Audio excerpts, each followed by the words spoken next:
my brothers and sisters around the world. I know it's been a while, but I'm here. So I was convicted to do this. Um, I've had the Yarbo autonomous robot for a while, and I've given it almost 3 years to prove itself technologically and software-wise, but it seems to not quite suit my quarter acre in this development. Just a little too small. And not the Yarbo, but the acreage. Yarbo is meant for large-scale lots and or properties, right?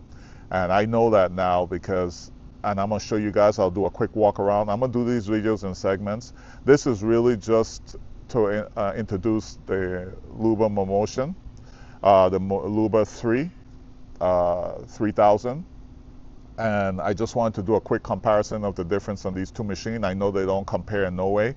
Yarbo is a whole different beast. Mammotion is specifically for lawn care of different sizes, and that's all. As we know, that the Yarbo is a modular device that can accommodate different module augments, such as the lawnmower, the snowblower, and the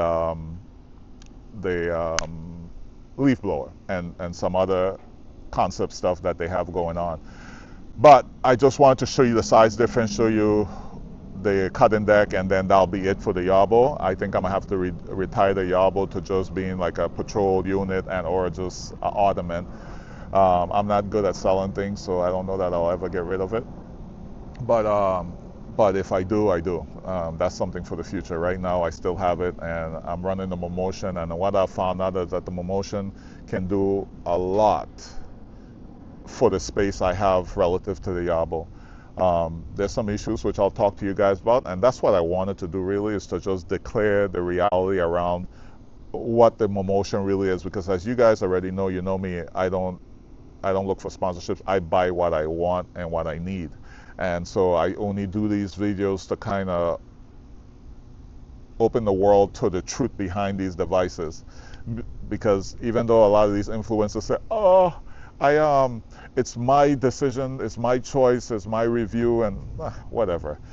You are creating content based on a free device. That by itself is compromising, I don't care what you say. If you go pay for that device, then you and I can have a different conversation. But when it's free, you can now make content on a free device. There might not be no stipulation as to what you have to say, but you want that company to continue to give you free devices. So let's get real.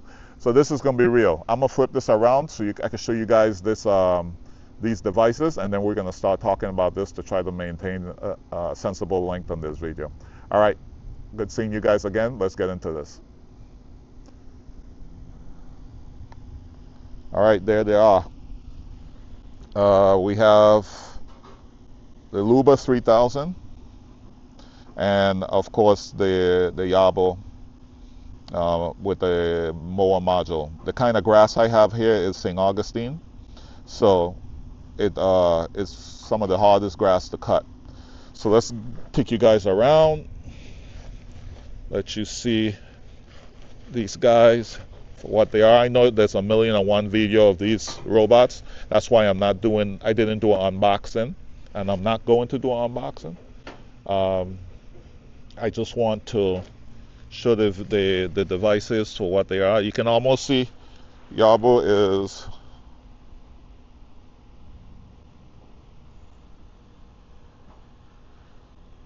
is almost twice the size of the LUBA, right?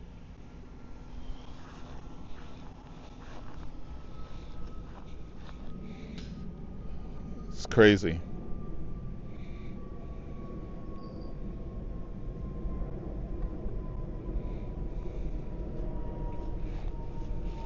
Let's show you guys a little personalization on the LUBA.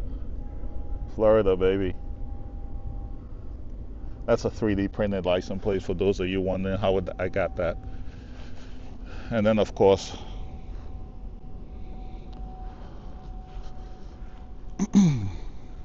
But as you can see, right, half the size. I mean, the LUBA is about the same size of just the Yarbo's mowing module, right? And so, but that's all it is. The LUBA is just a mower, nothing more.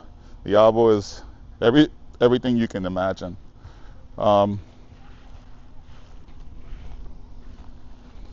So that's the two units. I'm not going to get into any more pertaining to the Yarbo versus LUBA. This is really just going to be about the LUBA versus St. Augustine grass. Now let's just take a quick run around, and that way you can see what the lawn looks like that we're going to be cutting on the LUBA. All right, I'm gonna do a walk around with you guys right quick. That way you see what's to come. I'm gonna start doing videos on these cuts and see what's what. Show you where these two pieces reside. Under the solar array, I have the LUBA. He has his little spot right there. A little bit of shelter. Don't really need it, but you know what I'm saying. You can provide it, give it. And then right here next to the AC, we have the Yarbo wireless charging pad, and so on a concrete slab. And I'll kind of show you guys what this LUBA has done to my yard in this. I kind of have a what do you say,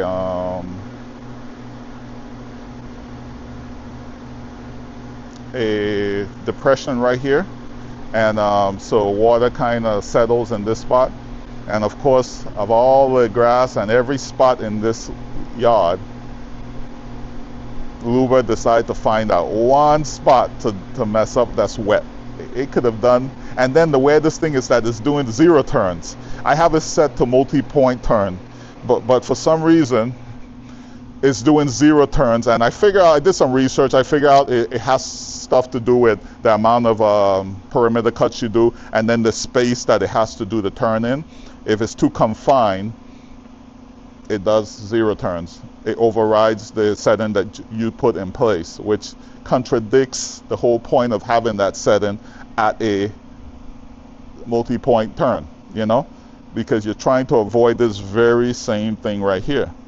And it's just bad. So I kind of limit the area so it doesn't go into this space like it did before. So we'll see what happens.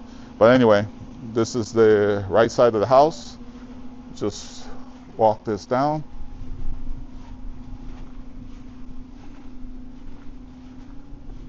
That way you kind of see the space limitation in my yard, and how what all it has to cut and maintain, right? The cut that you see right now is based on the LUBA.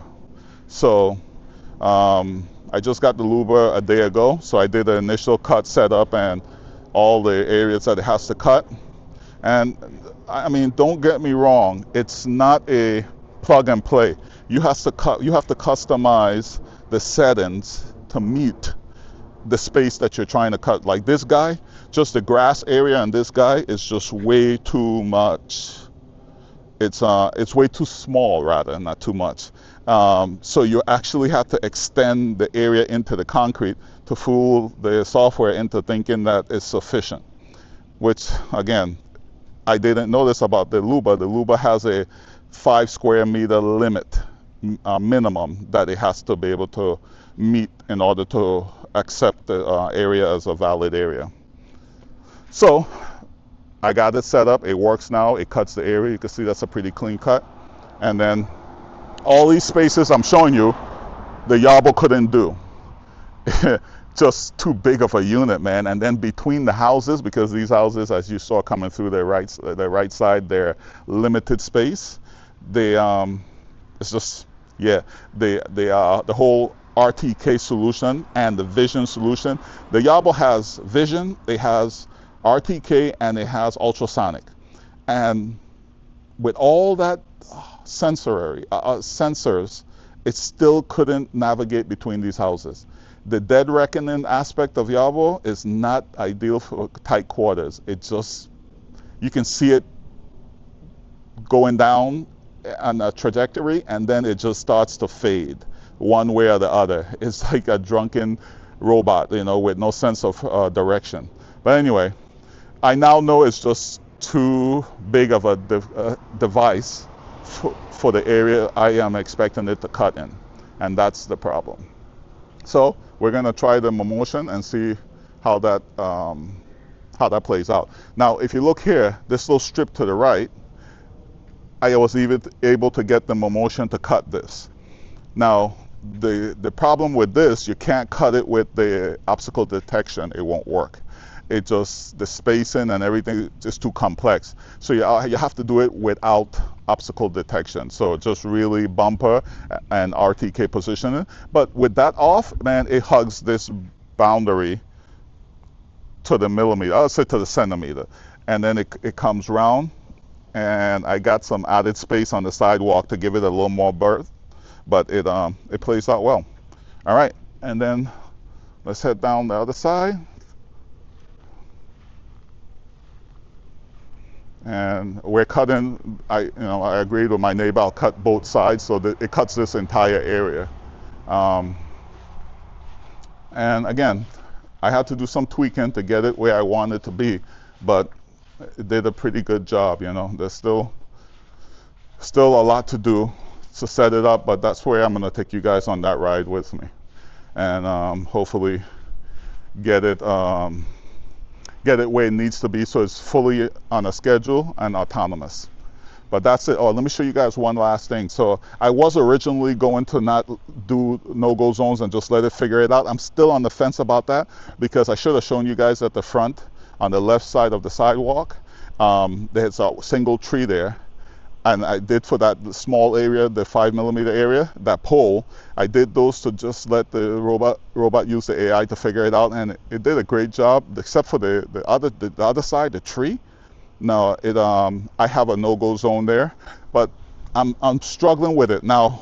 Where I have to let it do AI detection is on this this panel, this row of panels right here on the back that we're looking at, because the base is there, and I can't exclude it as an excluding zone because it won't, the base is in the location, so it gives an error. So because of that, I cannot exclude the rear panel row. I have to just do the front one. But ironically, it did a great job, because now it cuts down the center between the two panels, and it cuts it very clean. And the only thing I have to do is some weed whacking around the edges, and I'm all good. So, but all these I have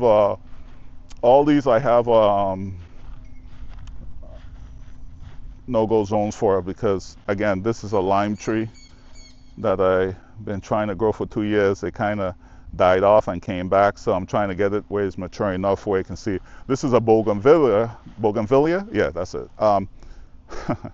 This tree died in the freeze that we had this winter, and I'm hopeful that it will come back. A lot of trees are gradually coming back here in Florida, and as mature as this tree is, my neighbor has a younger version of this tree, and his already came back, but this one, I've been feeding it, been watering it, you know, and it still hasn't come back, so I'm hopeful. But anyway, guys, this is the yard that we're gonna have this unit maintaining, and I'm gonna keep you guys on the abreast of how that proceeds. I'm gonna do my best, at least, because I still have to do some more electric motorcycle rides and some various other things that I've been neglecting, you know, due to the circumstances of life. But anyway, I'm glad to talk with you guys once again. Hopefully I can keep these videos going, keep you guys updated on my adventures and my technologies and my reviews. All right, unbiased reviews.